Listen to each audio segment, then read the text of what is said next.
women are excellent multitaskers. You have seen Ravan with 10 heads, but you have seen Durga Ma with multiple hands, right? Yes. That is because, you know what is the most difficult thing today? Listening. Most difficult thing. Oh, yes. And you know what's the easiest thing which I'm doing right now? Talking. Talker, to a listener. I think therein is the secret sauce of developing your empathy. Have you seen the movie Dil? Purani wali, the Dil picture? Yes, I kind of remember. So Dil picture mein there is one very interesting dialogue. Patti to patti varna rakhi ready. Lekin patao to sahi.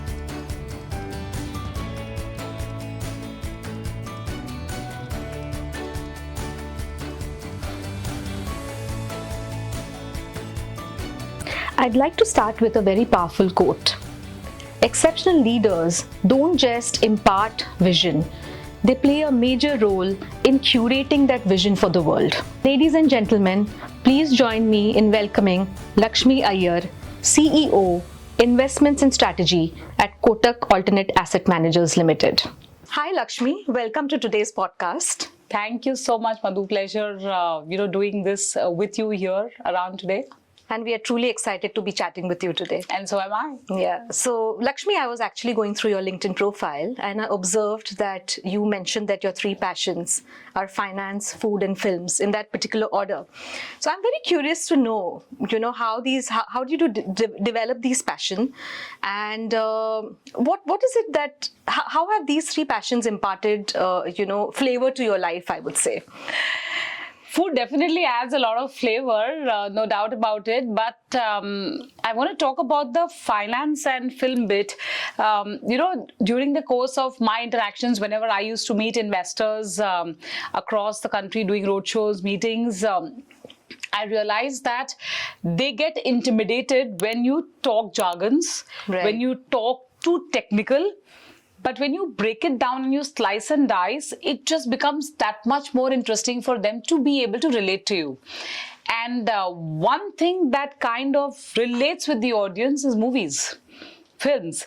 And I am a great Bollywood buff, and I don't script anything of what I talk, genuinely. It just comes, aata hai to aata hai, nahi aata hai to nahi aata hai. That's how it is. And that's when I realized that when you give analogies close to Bollywood, how much ever you can, food is a very common bonding topic for many people. Various cuisines, various restaurants. I'm a big foodie. I go on these food trails across summer, winter, monsoon, doesn't matter, any city, any country. So when you give those kind of examples, very simple thing, like a thali and an asset allocation, instant relatability. Absolutely. So I think some of those all seasons or all weather fun Rajinikanth. So, the relatability is so high. So I think that's how I realized that any which ways I am a foodie. I love watching movies, and finance is something which I've been wanting to do, and therefore I'm doing it for so many years. So that's how the Troika works well. That was really interesting to hear the melange of finance, films and food in your life, Lakshmi, and as an inspiration for what you do as well, right? So I'm sure the audience would like to know more about your growing up years. So today you are a CEO. You're leading, and you have been successful in your career over the last 2.5 decades. But was this a natural phenomenon for you when you were very young? For example, I think in some of your articles you did speak about the love for numbers, right? And so was it natural to you when you're growing up? Are you gifted naturally in numbers, or it's something that you needed to work upon? And the same applies to leadership skills. So let me talk about numbers first. In school, math was like a 10 on 10. It was, interestingly, I love languages and I love numbers. So I took French as a language in my 8th grade, all the way up to 12th. So 5 years I learned French. So I know a little bit of French, not really the conversational French. And the best subject where I knew that it's not about mugging, it's more about rationale and logic, was math. Not that at that point in time I said, oh, you know what, I'm going to make it into financial services. That was not even the nth thing on my mind, because these days you have mentorship, you have social media. Those days what we had only Ma. Math. Oh, yes. Mother. My mother was a homemaker. My dad was, of course, he was part of the manufacturing, he worked with an MNC firm. So numbers and family had absolutely no correlation. So for me, it was just natural because I liked the subject. I kind of, went with it. And then I took, after my schooling, I took commerce. Again, I had a choice to take science because, I got some 146, 147 on 150 at that point in time. People said, oh my God, you have to take science. I said, no, I don't want to. I want to run away from it as much as I can. Right. So arts, my left brain was more dominant than my right brain. So I said arts and history, I used to struggle. I used to, mug up and kind of get my marks. So marks were very dear to me. Right. So that's how the numbers part came in. But there's no correlation to my love for numbers and me coming into finance. Absolutely zilch correlation. All right. It's just but you're more luck naturally by gifted chance. with numbers. Yeah, that is true. That is something because, as I said, when the left brain is more dominant, you try to, kind of put everything like a perfect jigsaw puzzle. That's what you try to do. Yeah. That's interesting. And can you extend this to your leadership skills? So is it something which you had, you had these skills as a child, or it's something which you've developed over your many years, in the industry? So again, I can tell you that in school, I used to be the class monitor, in any a small event also, it could be a small game or something. They used to make me like a captain was it leadership skill? I do not know, but I genuinely believe in camaraderie-based leadership rather than being more authoritative and saying that showing the power of your seat or the power of what your profile is. That's not something is my natural. My natural self is actually being one among the rest and just behaving like the way it is, and in that process try to get a collaborative way of getting work done. Right. So that is my way of performing my duties, my responsibilities, and till date, I mean, my team also obviously, can vouch for it, or they will be better people to vouch for it. But my conscious effort, subconsciously, hua ho to I do not know, but has always been that throwing weight around and getting work done. It's like my way or highway is, for me at least, has not really been the most effective form of leadership. Right. And, as you see, more and more leaders are adopting the collaborative way of working. And the intense benefits, or I would say the positive benefits of this kind of leadership is not just restricted to the time of that role or, that particular period, right? It carries on forever. Absolutely. And that's the way, that's a great way to mentor your team as well, people who are going along with you. That's right. And plus, more importantly, nurture new leaders in that process. Absolutely. See, the biggest bane of leadership is insecurity. And I tell people, yeah, you're better than me, do it. It's okay. So that itself tells you from day one that you're not insecure about anything or anyone because of two things. One is that if you've created something in the past, you have the conviction with some little bit of extra effort. If it's a new domain, you will be able to recreate it with some additional effort. Right. But effort is something which is non-negotiable, right? I mean, I keep telling this to my son, which I strongly believe that hard work invariably will beat talent. But here we should substitute hard work with smart work. Correct. So it's also about doing work smartly. And that is very critical. And then you have to nurture more leaders. I always believe leadership is like the game of relay. You have to pass on the baton, because if you don't do that, as a team, you will lose, right? That's very important. Absolutely. And it's actually a culture that you're creating. That's right. That's very interesting to hear. So Lakshmi, you've been, partnering with Equalifi in terms of the women in finance as well. In fact, I believe this program was launched about 6 years back, from what I understand, in 2018. And it was a unique program. I don't think at that point in time, there was anything specific dedicated to women in finance as such. And Equalifi brought that to the forefront, and in terms of opportunities as well. And I also believe that you were the recipient of one of the awards during, 2018, which was the first round of awards that they did. So in your opinion, Lakshmi, what are great ways to enhance these kind of collaborative efforts within the industry, is there anything we can do, any particular steps that we can take, not just as women, but as men as well, to bring about more awareness in the new ways of working, new challenges? How do we take this industry collectively forward? So what are your thoughts on that? You know, so first and foremost, I would say that initiatives like these bring about the awareness that yes, there are so many women in finance in the workforce. That's point number one. Right. So some of these awareness are at very dormant stages. Not everyone is aware of it. Not everyone is tracking it. So that's point number one. So I would say more such organizations should come to the fore and recognize some of these initiatives and not sporadic. I think that's the most important ask. It cannot be sporadic. It has to be very, very consistent. And that's what I like about what, Equalifi is doing, that they are actually trying to do it on a consistent basis. Correct. And consistency is not 1 year, 2 year, 3 years. It's more than 5 years, 10 years, 15 years. So that's number one. And as organizations, it's also very important to try consciously, and I use the word very mindfully, consciously, to improve the women participation in the workforce. It's very, very important. Not just, I hear many leaders say, we always replace a woman with another woman. I said, that's not charity, right? That's something which I call it the birthright. That's the least you can do. But what are you doing? And are you just doing lip service like every Women's Day, or out there flashing some cards and happiness and all of that, doing some nice videos, which has become the social media, tag me, hashtags kind of a thing? That is called lip service, or that's called class participation, as I call it. What are you doing on a consistent basis? I think that is the need of the hour right now, which I would say people are doing it. Men are doing it, I would say. But I think that proportion can definitely enhance from where we are today.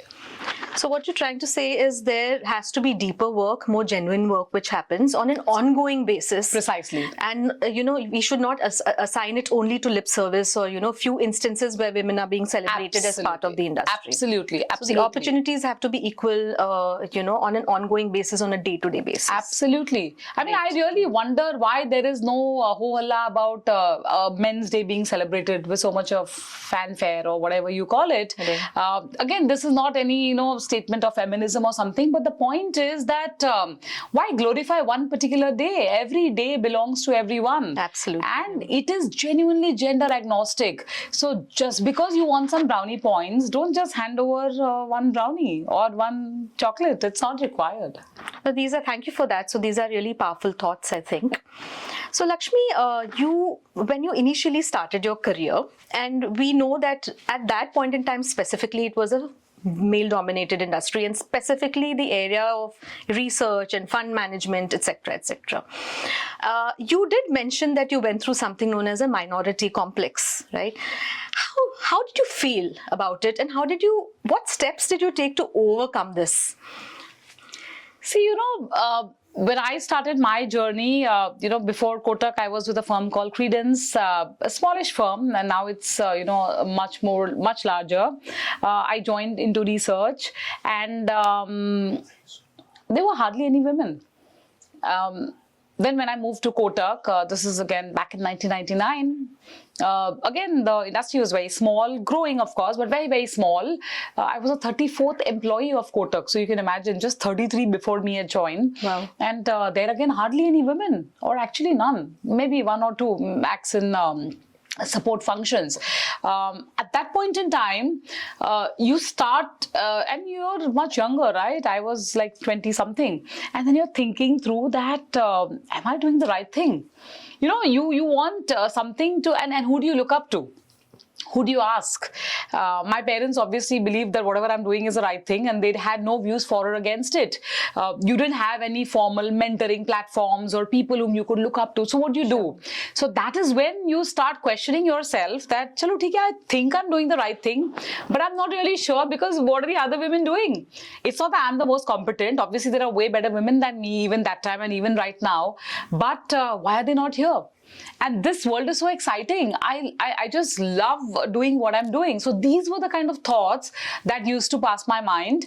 But trust me, that was very transient, because I realized that they're not doing this, not because this job is not good or this is not good. They're not doing this because they're intimidated, number one, or they do not have sufficient, confidence, or it could be a combination of the two, or the third reason could be they just don't want to be part of the workforce. I mean, it could be either or.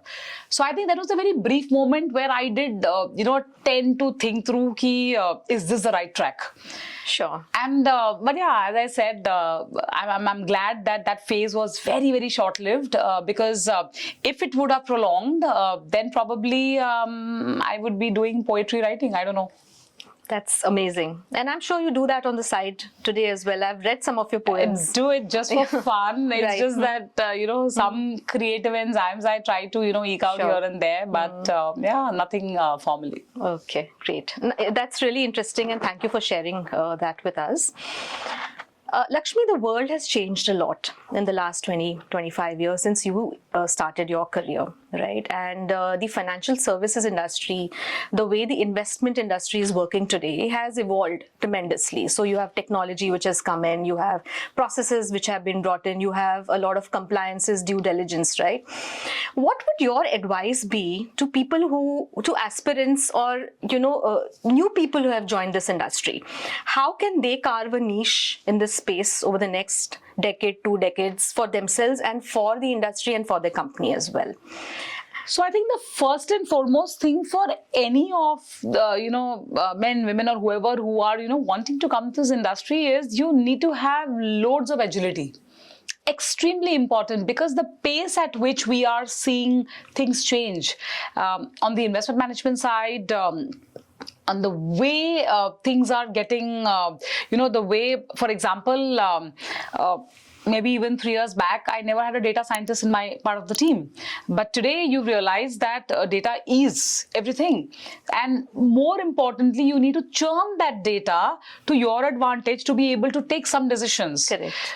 3 years back, I never used ChatGPT, for it was never there, and I never used any of this, to ask even basic questions. Today, it's become like an Alexa. I mean, we used to toy around with Alexa a few years back, and now it's, kind of ChatGPT. So I think agility is the name of the game. Never say never.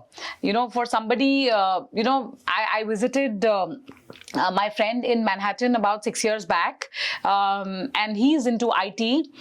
He's been there for the last 20, 25 years, and he said, okay, I'll see you in the evening at 5:30. Today I'm work from home. I said, that's not called work, it's called time pass. I made this statement, and then COVID happened in 2020, and then all of us worked from home. Yes, and then I realized, dude, it's serious work. It's actual serious work. Productivity, etc., I'll keep it aside. But the fact of the matter is that never say never is that something which then, kind of made a lot of sense. So impossible is nothing. So I think if you have these basic ingredients in mind, that is the way you need to progress. And also one more thing, I very strongly believe, there is a very thin line of differentiation between conviction and foolhardiness. When do you cross the line, and when your conviction becomes foolhardiness is something which you need to be constantly on the watch out for. And this is very essential when you are shaping the future of tomorrow. And if you are an integral part of that shaping, this is something which is a non-negotiable. These are really wise words for our listeners. Thank you for sharing that. What, according to you, are some of the top challenges this industry is facing or will face in the next few years? And what are the top opportunities? See, challenges, I would say, is human capital. The younger generation is the Instagram generation, as I call it. They seek instant gratification. So you put a picture on Instagram, IG as they call it, and they want likes. And if you don't get those likes, they get very restless. That is an opportunity, obviously, because it's a very strong demographic profile. But one needs to know that Rome was not built in a day. Reputation or your hard work has to be consistent for it to be felt for an organization or a group to take cognizance of. So therefore, the biggest challenge I find today is how an organization can retain, nourish and nurture good human capital. It's extremely important. I also, in the same breath, believe that processes are clearly priority over people, but it is the people who take the shape of the organization, which is the container in this case, and go alongside that, because people are the torch bearers of the process of an organization. So they have to work in something as I call two in a box. So that people ingredient is extremely important. So that challenge itself, as I said, is an opportunity, because India is that land where you have the highest, working population and the productive population available. Right. Compared to China. In China, in 2000, for every one retiree, you had 10 workers. Today, for every one retiree, you have just 5 workers. We are not in that situation. So I think, how do you nurture good talent? How do you identify some of these trends? What I worry about some of the organizations are they are in their dinosaur mode thinking. And we all know what happened to a dinosaur. Soon what is happening to tigers. So I think you cannot be a cowboy, but at the same time, you have to assert your supremacy and, make sure that that is going to always remain with you. I think that's very, very critical from the next moves that you may not be able to see all the moves. So some bit of myopia is granted, but if you're going to be totally myopic, then be ready for a party. Fantastic. It's really interesting to hear from you, Lakshmi, and I completely align with you on this. I think agility, some of the things that you spoke about, agility, being very careful as to, in terms of your decision making, you take care as to what are the boundaries that you shouldn't be crossing, but you need to still stretch yourself and, keep on moving as per the times as well, keep an open mind and collaborative work. So these are some of the things which kind of align with me completely. So thank you for sharing that. Okay. You tried a hand at coding, right? And those were the very early years when probably coding was also still very, very primitive, right? The languages were very primitive. A lot has evolved over the last 2-3 decades. What would you advise? And these are technical skills, and you believe that these technical skills will help you make a great combination along with finance or research. That's right. Right. Now, what would you advise to people in finance, to women in finance, and this particular industry? What are the skills they should be picking up on, and what should they be developing in themselves to be able to sustain for long periods of time within the industry? So, when I did this, back in 97, 98, I would say that it was very, very basic, very, very primitive, I would say. Now things are way more advanced, and I honestly I've not really kept pace with that. Of course, domain understanding is there.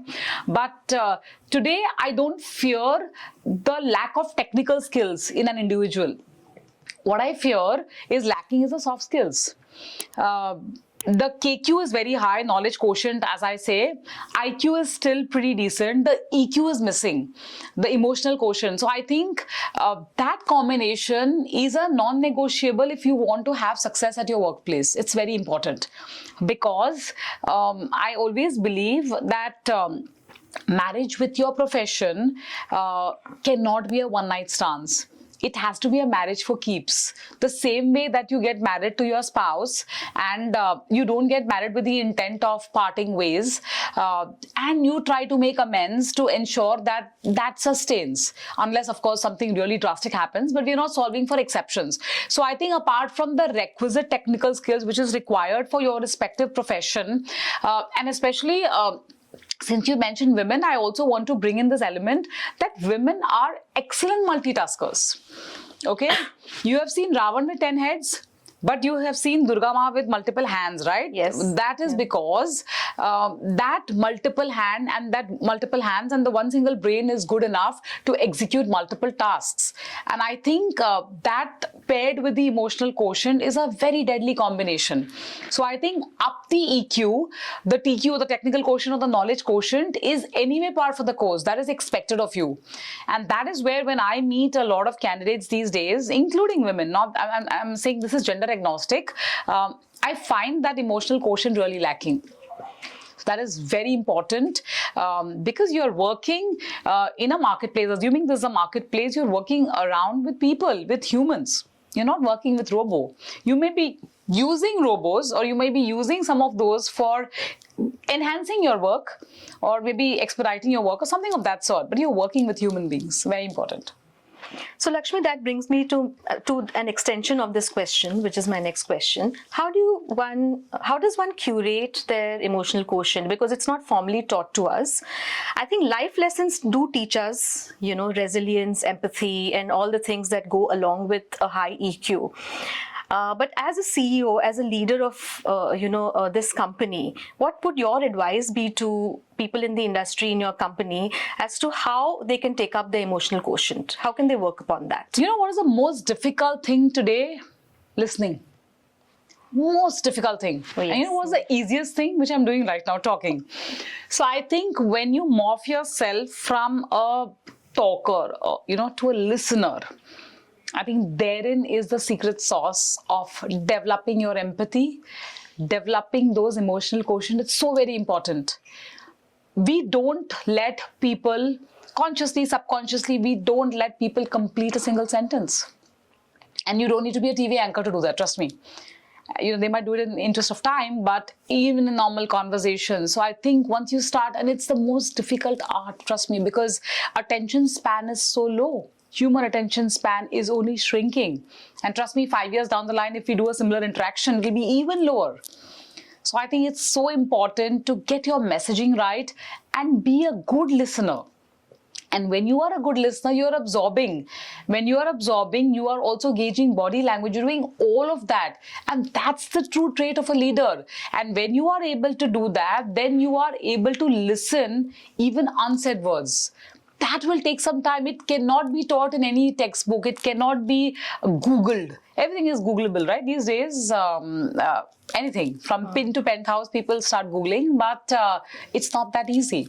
So I think very important to keep that in mind. So maybe it starts with the right intention. When you go with the intention of listening to what the other person has to say, Of course. and to absorb what they're trying to tell you. Absolutely. Yeah, and that simple action can really help take up your EQ to a large extent. Totally. Fantastic. Thank you for sharing that.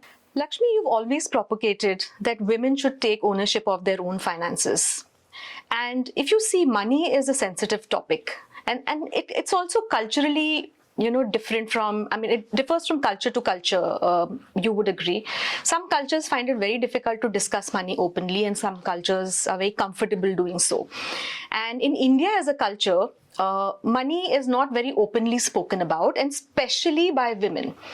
So how do you think, what are the radical shifts that are required for women to start taking ownership of their money decisions? And how can we as an industry support that? See, I find, and I've said this at various domains, the biggest impediment is the mindset. And who's responsible for it? The woman herself. You said culture, right? Now, we have homemakers across the country. I'm not even going to the globe. So I'm talking about across the country. They come across from different cultures, different, underlyings, different backgrounds and all of that.